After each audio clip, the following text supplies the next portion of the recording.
কুড়িগ্রামের রৌমারী উপজেলার বড়াইবাড়ি সীমান্তে পুশিন ঘিরে ভারতীয় সীমান্তরক্ষী বাহিনী ৪ রাউন্ড গুলি ছুড়েছে। মঙ্গলবার ভোরে রৌমারী সদর ইউনিয়নের বড়াইবাড়ি সীমান্তের আন্তর্জাতিক মেইন পিলার ১০৬৭-র এক সাব এলাকায় এই ঘটনা ঘটে।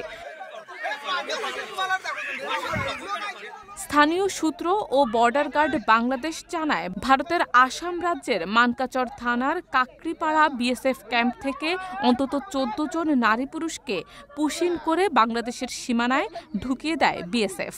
বিজিবির টহল দল তাদের শূন্যরেখায় নিয়ে গেলে বিএসএফ গালাগালি সহ গুলি ছোড়ে। এই ঘটনার পর বিজিবি শূন্যরেখায় অবস্থান নেয় এবং স্থানীয়রা সীমান্তে জড়ো হয়ে পড়ে। সীমান্ত এলাকার মানুষজন পরিস্থিতি পর্যবেক্ষণ করছেন উত্তেজনা নিয়ে। স্থানীয় বাসিন্দা ইউনুস আলী বলেন, ভোরের দিকে আমরা দেখি বিএসএফ সদস্যরা কাটা তারের গেট খুলে ১৪ জনকে বাংলাদেশের দিকে ঠেলে দেয়। বিজিবি সঙ্গে সঙ্গে বিষয়টি বুঝতে পেরে শূন্যরেখায় নিয়ে যায়। তখনই গালাগাল আর গুলি চলে।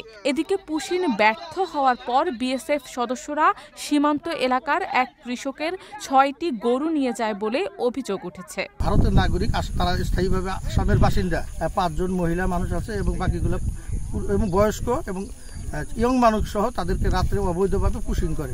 এখানে বাংলাদেশে প্রবেশ করানোর পর বাংলাদেশের বিডিআররা তাদেরকে ফেরত দেওয়ার জন্য লঞ্চে নিয়ে যায়। সেখানে তারা অবস্থান করতেছে, কিন্তু তাদের সাথে কথা বলে জানা গেল তারা অরিজিনালি ভারতের বাসিন্দা এবং আসামে তারা থাকে, তাদের নাগরিকত্ব আছে, তাদেরকেও অবৈধভাবে বাংলাদেশে অনুপ্রবেশ করেছে।